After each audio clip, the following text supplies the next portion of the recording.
Hello everyone, this is Shirin and I welcome to my channel study Edishino. और आज आपकी पर्यावरण की दूसरी क्लास है जो कि UP TET, super TET and DSSB के लिए बहुत ही ज़्यादा इंपॉर्टेंट है। और आज की क्लास ही बहुत ही ज़्यादा शानदार होने वाली है। तो चलिए स्टार्ट करते हैं। आज का हमारा पहला क्वेश्चन है, हमारे शरीर के किस अंग के द्वारा अमोनिया को यूरिया में बदला जाता है। आपको बताना है कि हमारे शरीर का कौन सा अंग अमोनिया को यूरिया में बदलता है। ठीक है, तो आपके ऑप्शंस हो जाएंगे यकृत, वृक्क, फेफड़े या हृदय। तो आपका राइट आंसर हो जाएगा फर्स्ट वाला यकृत।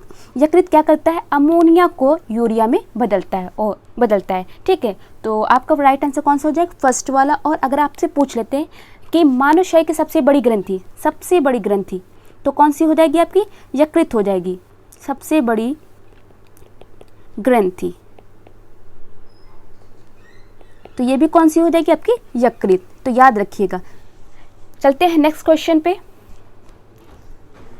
निम्न में से कौन सी धातु या धातुएं चुंबक से आकर्षित होती हैं? आपको बताना है कि कौन सी धातुएं जो है हमारी हैं वो चुंबक से आकर्षित होती हैं। तो फर्स्ट ऑप्शन है आपका लोहा, निकेल, कोबाल्ट या ये सभी। तो आपको ये तो पता है कि लोहा हमारे चुंबक से आकर्षित होती है और निकेल, कोबाल्ट भी होती। तो आपका राइट आंसर कौन सा हो जाएगा? 4 वाला। आपका 4 राइट आंसर हो जाएगा, क्योंकि हाँ, ये तीनों धातुएं क्या करती हैं? चुंबक से आकर्षित होती हैं। ठीक है, नेक्स्ट है हमारा, निम्नलिखित में से कौन स्वस्थ अस्थियों के लिए आवश्यक है? आपको बताना है, जो ये ऑप्शन दे रखे हैं, कैल्शियम में विटामिन के, कैल्शियम में विटामिन के, कैल्शियम में विटामिन ई, कैल्शियम में विटामिन सी या कैल्शियम में विटामिन डी। तो आपको बताना है कि स्वस्थ अस्थियों के लिए कौन सा आवश्यक है। तो आपका राइट आंसर हो जाएगा 4 वाला, कैल्शियम में विटामिन डी। तो ये जो है अस्थि के क्या कहते हैं, स्वस्थ अस्थि के लिए आवश्यक है। ये अस्थियों का निर्माण भी करते हैं और उनका विकास भी करते हैं। तो आपका राइट आंसर कौन सा है?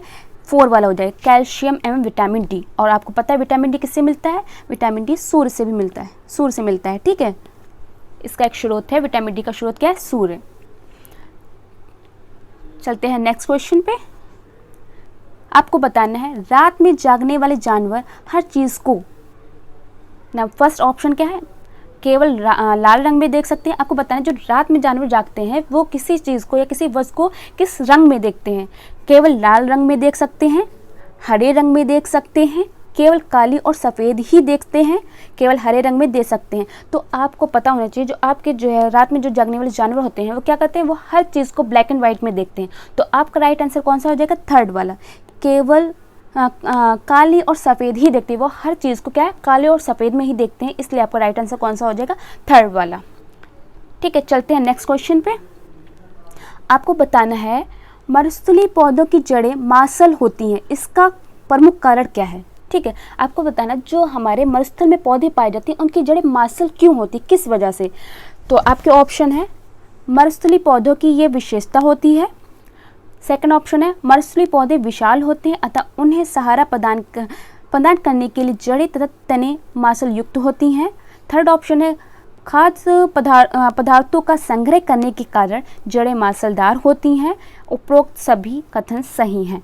ठीक है, तो आपका राइट आंसर हो जाएगा 3rd वाला। ठीक है, खाद्य पदार्थ का संग्रह करने के कारण जड़ें मांसलदार होती हैं, क्योंकि जो हमारे मरुस्थलीय पौधे होते हैं क्या, उनकी जड़ें मांसलदार होती हैं क्योंकि वो उसमें भोजन संग्रह करते हैं। और आपको पता होना, जो मरुस्थलीय पौधे ज़्यादातर कटीले होते हैं और जो उसमें कांटे होते हैं वो क्या होती है? पत्तियां होती हैं, क्योंकि वो ताप से बचने के लिए पत्तियों को कांटे और तनों में परिवर्तित कर लेती हैं। ठीक है, याद रखिएगा कि मरुस्थलीय पौधे के ज़्यादातर कटीले होते हैं और जिनकी जो अगर आपसे पूछा जाए कि वो कांटे क्या हैं, तो कांटे क्या पत्ती होती है, क्योंकि वो ताप से बचने के लिए जो क्या करते हैं, पत्तियों को कांटे व तने के रूप में परिवर्तित कर लेते हैं। ठीक है, और आपसे पूछा गया कि जड़ें मांसल क्यों होती हैं, तो इसलिए होती हैं क्योंकि वह उसमें क्या कहते हैं, पदार्थ का संग्रहण करती हैं, इसलिए उसकी वह जड़ें क्या मांसलदार होती हैं। आपका नेक्स्ट क्वेश्चन है, आपको बताना है, निम्न में से रोग और उनके द्वारा प्रभावित अंग के सुमेलन का सही विकल्प चुनिए। आपको बताना है किस रोग से कौन सा अंग प्रभावित होता है।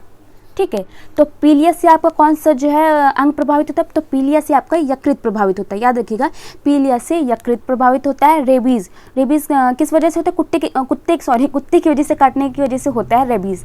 तो रेबीज से आपका क्या जो है कौन सा अंग प्रभावित होता है? तो तंत्रिका तंत्र।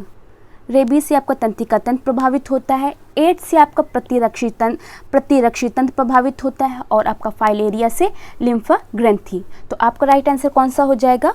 फर्स्ट वाला। पीलिया क्या है? थर्ड नंबर पे यकृत। तो आपका राइट आंसर कौन सा? फर्स्ट वाला हो जाएगा। ठीक है, पीलिया से यकृत, रेबीज से आपका तंत्रिका तंत्र, एड्स से प्रतिरक्षी तंत्र और फाइलेरिया से लिम्फा ग्रंथि। ठीक है, चलिए नेक्स्ट क्वेश्चन पे। आपको बताना है माइक्रोमीटर के पर्टिकुलेट मैटर किसके लिए अधिक हानिकारक होते हैं? जो पर्टिकुलेट मैटर होते हैं ये किसके लिए अधिक हानिकारक होते हैं? वृद्धों और महिलाओं के लिए, राष्ट्रीय पार्क के लिए, बॉटनिकल पार्क के लिए या ऐतिहासिक भवन के लिए? तो आपका राइट आंसर हो जाएगा फर्स्ट वाला। जो पर्टिकुलेट मैटर होते हैं ये क्या कहते हैं? वृद्धों और महिलाओं के लिए बहुत हानिकारक होते हैं। इससे क्या होता है? स्वास्थ्य संबंधी समस्या हो जाती है, स्वास्थ्य संबंधी समस्याएं हो जाती हैं। ठीक है, स्वास्थ्य संबंधी समस्याएं हो जाती हैं। आपका नेक्स्ट क्वेश्चन है, आपको बताना है CFC या क्लोरोफ्लोरोकार्बन का उत्सर्जन का स्रोत क्या है? आपको बताना है जो CFC गैस है वो कहाँ से निकलती है? ठीक है, मोटर वाहन से निकलती है, रेफ्रिजरेटर से निकलती है, वायुयान से निकलती है, ताप बिजली संयंत्र से? तो आपका राइट आंसर हो जाएगा रेफ्रिजरेटर। जो हमारी फ्रिज वगैरह हैं वहाँ से कौन सी गैस निकलती है? CFC। रेफ्रिजरेटर हो जाएगा। और AC से भी हमारी क्या? CFC गैस निकलती है। और जो डिओ होती है उससे भी क्या? CFC गैस ही निकलती है। ठीक है, तो चलते हैं नेक्स्ट क्वेश्चन पे। आपको बताना है ओजोन बायोस्फीयर को बचाती है। जो ओजोन परत है वायुमंडल में, जो ओजोन परत है वो बायोस्फीयर को बचाती है। मतलब कि बायोस्फीयर को किससे बचाती है? इंफ्रारेड किरणों से, अल्ट्रावायलेट किरणों से, एक्स किरणों से या गामा किरणों से? तो आपका राइट आंसर हो जाएगा सेकंड वाला, अल्ट्रावायलेट किरणों। जो ओजोन परत हमारी वायुमंडल में है वो क्या करती है? बायोस्फीयर को अल्ट्रावायलेट किरणों से बचाती है। ठीक है, नेक्स्ट है हमारा, आपको बताना है भूमिगत जल स्तर को उसके प्राकृतिक स्तर पर पुनः लाने के लिए निम्न में से कौन सा उपाय सर्वथा उचित है? जो हमारा क्या कहते हैं, जो हमारा भूमिगत जो जल स्तर है वो आजकल बहुत नीचे बहुत सा जा रहा है। तो उसको क्या है? प्राकृतिक स्तर पर पुनः लाने के लिए हमें क्या करने चाहिए? कौन से उपाय करने चाहिए कि वो प्राकृतिक स्तर पर आ जाए? तो आपके ऑप्शन है पारंपरिक फसलों का उगाया जाना, नेक्स्ट है धान और गन्ने के उगाने का क्षेत्रफल बढ़ाया जाना, या पाताल तोड़ कुओं का अधिक निर्माण किया जाना, फोर्थ ऑप्शन है औद्योगिकरण को बढ़ावा दिया जाना। तो आपका राइट आंसर हो जाएगा थर्ड वाला।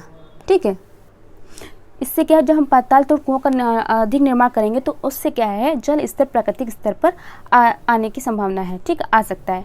तो आपका राइट आंसर कौन सा हो जाएगा? थर्ड वाला। नेक्स्ट है, आपको बताना है चिपको आंदोलन की जनक गौरा देवी द्वारा चिपको आंदोलन किस गांव में प्रारंभ किया गया? ठीक है, तो देखो चिपको आंदोलन है, इसमें क्या हुआ था? चिपको आंदोलन का मतलब इसमें क्या था कि पेड़ों को बचाने के लिए जो औरतें वहाँ की थी वो क्या उस पर चिपक गई थी, इसलिए इसको चिपको आंदोलन बोलते हैं। पेड़ों को बचाने के लिए उन्होंने क्या किया था? पेड़ पे वो चिपक गए थे। जब उनको पेड़ को काटने गए थे तो क्या जो वहाँ की महिलाएं थी वो पेड़ से चिपक गई थी। ठीक है, उसको बचाने के लिए, तभी इसको क्या बोलते हैं? चिपको आंदोलन बोलते हैं। इसकी जनक कौन थी? गौरा देवी थी। ठीक है, इसकी जनक गौरा देवी थी।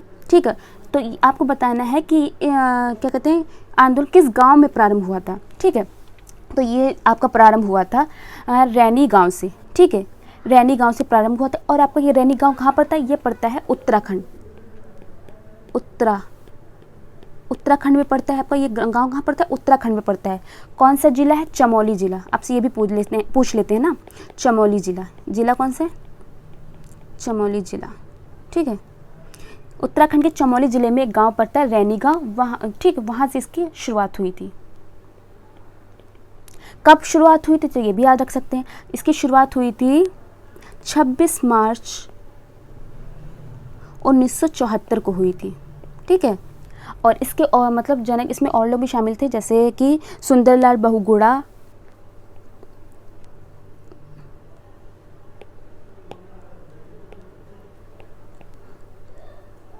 सुंदरलाल बहुगुणा, ये ज़्यादा पूछे जाते हैं, बहुगुणा। और आपके एक गौरा देवी तो थी ही, और एक और थी चंडी प्रसाद भट्ट। ये इनके जनक माने जाते हैं, ठीक है, ये तीनों इसके जनक माने जाते हैं, चंडी प्रसाद भट्ट, ठीक है। अगर पूछ लें कि चिपको आंदोलन के जनक कौन है, तो अगर ऑप्शन में इन तीनों में से कोई भी दे रखा तो आप उसको टिक कर सकते हैं। यहाँ पे देखिए सुंदरलाल बहुगुणा नहीं, यहाँ पे तो खैर दूसरी चीज़ पूछा है, पे गांव पूछा है, तो अगर सुंदरलाल बहुगुणा पूछे तो वो भी आपका राइट आंसर हो सकता है, चंडी प्रसाद भट्ट भी हो सकता है और गौरा देवी भी हो सकता है। पर आपसे यहाँ पे पूछा गया था किस गाँव से स्टार्ट हुआ, तो रैनी गाँव से हुआ था, और ये कहाँ पड़ता है आपका, उत्तराखंड में पड़ता है, ठीक। जिला कौन सा लगता है, चमोली, और इसकी स्थापना कब हुई थी, 26 मार्च 1974 को हुई थी, ठीक है। नेक्स्ट हमारा क्वेश्चन है, फुकुशिमा परमाणु आपदा किस देश में घटित हुई थी, ठीक है। आपको बताना है फुकुशिमा परमाणु आपदा आई थी, ठीक है, तो ये किस देश में घटित हुई, यानी किस देश में आई थी, तो आपके ऑप्शन है चीन, जापान या रूस या दक्षिण कोरिया। तो आपका राइट आंसर हो जाएगा जापान, ठीक है। जापान में फुकुशिमा परमाणु आपदा आई थी। कब आई थी, ये आई थी आपकी 11 मार्च को आई थी, 11 मार्च को आई थी, 11 मार्च 2011 को आई थी, ठीक है। उस समय क्या होता है, उस समय यहाँ पे मतलब जापान में क्या बहुत भयंकर सुनामी आई हुई थी, जिसके कारण क्या हुआ था, फुकुशिमा परमाणु संयंत्र क्या है, क्षतिग्रस्त हो गया था, और क्या कहते हैं जो हमारे रेडियो एक्टिव रिसाव का खतरा बढ़ गया था, इसलिए वहाँ के आसपास के गाँवों को, कई इलाकों को खाली कराना पड़ा था, ठीक है। तो आप याद रखिएगा, अगर आपसे पूछे फुकुशिमा परमाणु आपदा कहाँ आई थी, तो जापान में आई थी। अगर आपसे पूछ लेते कब आई थी, तो 11 मार्च 2011 को आई थी, ठीक है। नेक्स्ट है हमारा क्वेश्चन, ईवीएस संक्षेपण का अर्थ प्रयुक्त होता है, ईवीएस संक्षेपण का अर्थ प्रयुक्त होता है। आपको बताना है एनवायरमेंटल स्किल्स के लिए, एनवायरमेंटल साइंस के लिए, एनवायरमेंटल सोर्सेज के लिए या एनवायरमेंटल स्टडीज़ के लिए। तो आपका राइट आंसर हो जाएगा ईवीएस, हम लोग यूज पढ़ते हैं ना, तो वो किसके लिए इसका संक्षेपण का अर्थ प्रयुक्त होता है, तो एनवायरमेंटल स्टडीज़ के लिए। एनवायरमेंटल स्टडीज़ को हम ईवीएस भी बोल सकते हैं बल्कि। तो ईवीएस की फुल फॉर्म क्या हो जाएगा, एनवायरमेंटल स्टडीज़, ओके। नेक्स्ट है आपको बताना है हिरन, चीता, भालू, फीता कृमि का क्रमशः उचित क्रम है, ठीक है। तो यहाँ पे क्या दे रखा ऑप्शन, शाकाहारी, मांसाहारी, सर्वाहारी, परजीवी। मतलब कि ये बताना है कि कौन सा शाकाहारी है, ठीक है, या मांसाहारी है, सर्वाहारी। तो हिरन हमारा क्या है, शाकाहारी होता है, ठीक है। चीता हमारा क्या होता है, मांसाहारी होता है, और भालू ये सर्वाहारी होता है। और आपका फीता कृमि ये एक प्रकार का परजीवी है, ये क्या है, परजीवी है, ठीक है। तो आपका राइट आंसर क्या हो जाएगा, फर्स्ट वाला ही हो जाएगा, ठीक है। तो हिरन हमारा शाकाहारी होता है, चीता मांसाहारी होता है, भालू सर्वाहारी होता है, फीता कृमि क्या एक परजीवी है, जो कि कहाँ पाया जाता है, ये मानव की आंत में पाया जाता है।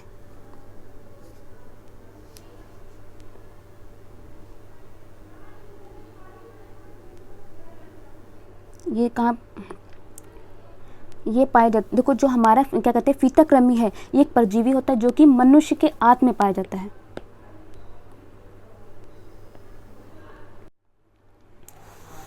असम का प्रसिद्ध एक सींग वाले गेंडा वाला वन्यजीव अभयारण्य कौन सा। आपको बताना है कि एक सींग वाले गेंडे के लिए कौन सा अभयारण्य फेमस है। मानस फेमस है, काजीरंगा फेमस है, गिर जंगल फेमस है या कानाकिसली। तो आपका राइट आंसर हो जाएगा सेकंड वाला, काजीरंगा। काजीरंगा क्या है, एक सींग गेंडे के लिए प्रसिद्ध है, ठीक है। ये आपका कहाँ पड़ता है, ये असम में पड़ता है। और मानस कहाँ पड़ता है, ये भी असम में पड़ता है। और आपका गिर जंगल कहाँ पड़ता है, ये गुजरात में पड़ता है, ठीक है। गिर जंगल कहाँ, गुजरात में पड़ता है। और ये किसके लिए फेमस है, ये एशियाई बब्बर शेर के लिए फेमस है, एशियाई बब्बर शेर के लिए फेमस है, बब्बर शेर के लिए, ठीक है, याद रखिएगा। वैसे आपसे पूछा गया कि एक सींग वाले गेंडे के लिए कौन सा जो है अभयारण्य फेमस है, तो काजीरंगा। तो आपका राइट आंसर सेकंड है। पर आप ये भी याद रख सकते हैं कि गिर जंगल कहाँ पड़ता है, ये तो गुजरात में पड़ता है। और किसके लिए फेमस है, एशियाई बब्बर शेर के लिए फेमस है। और आपका कानाकिसली कहाँ पड़ता है, ये पड़ता है आपका मध्य प्रदेश में, ये पड़ता है MP यानी कि मध्य प्रदेश में। और ये क्या है, टाइगर रिजर्व क्षेत्र है, टाइगर रिजर्व क्षेत्र है, ठीक है। नेक्स्ट है हमारा, आपको बताना है भारत की जलवायु परिवर्तन यानी कि national action plan and on climate change पर प्रथम राष्ट्रीय क्रिया योजना कब प्रकाशित हुई थी। आपके ऑप्शन है वर्ष 2008 में, वर्ष 2012 में, वर्ष 2014 में या वर्ष 2015 में। तो आपका राइट आंसर हो जाएगा फर्स्ट वाला, वर्ष 2008 में प्रकाशित हुई थी। नेक्स्ट है, परितंत्र की परिभाषा किसने दी। आपको बताना है कि जो परितंत्र की परिभाषा किसने दी थी।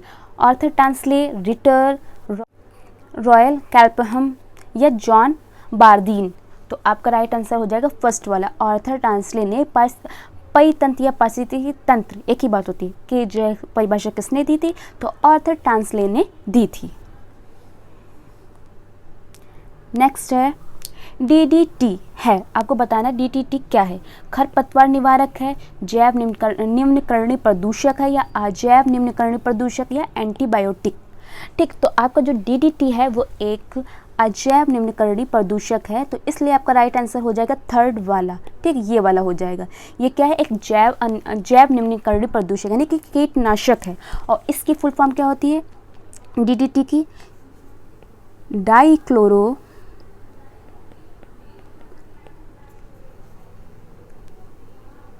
डाइफेनॉइल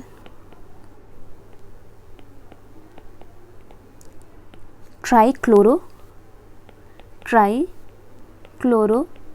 एथेन होती है। ठीक, अगर आपसे पूछ लेते हैं कि डीडीटी की फुल फॉर्म क्या होती है, तो डाइक्लोरो डाइफेनाइल ट्राइक्लोरो एथेन होती है। ठीक, ये क्या कीटनाशक है, और शुरुआत में इसका यूज़ किस में होता था, तो मच्छर को मारने में, मच्छर को मारने में और मलेरिया को रोकने में,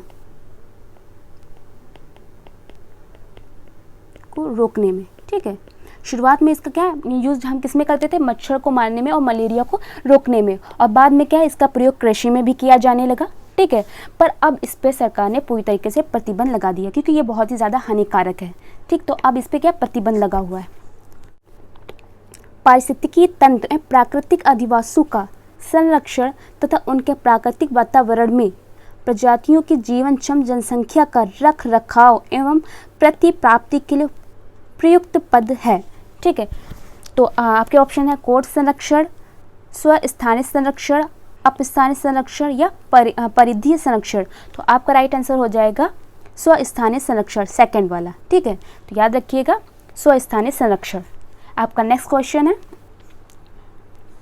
जब कोई व्यक्ति ट्रेन द्वारा अहमदाबाद से केरल की यात्रा करता है तब वह अनेक सुरंगों को पार करता है। ये सुरंगें पर्वतों में हैं। आपको बताना है कि जब कोई व्यक्ति अहमदाबाद से क्या है केरल को जाता है, ठीक है, तो वह बहुत सारी सुरंगों को पार करता है। तो आपको बताना है वो सुरंगें कहाँ पड़ती हैं। ठीक है, किस पर्वत में पड़ती हैं, विंध्याचल में, अरावली में, पश्चिमी घाट में, या पूर्वी घाट में।